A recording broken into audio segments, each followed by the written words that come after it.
بسم الله الرحمن الرحيم.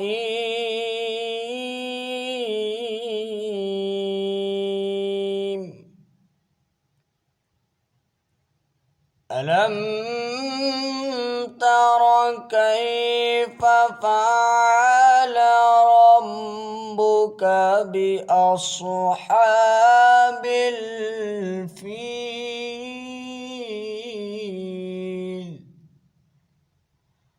ألم يجعل كيدهم في تضليل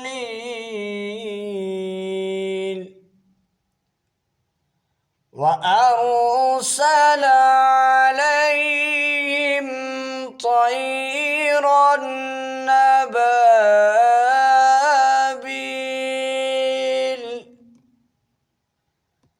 ترميهم بحجارة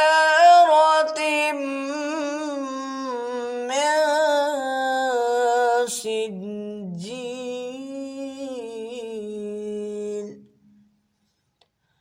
فجعلهم كعصف مأكول.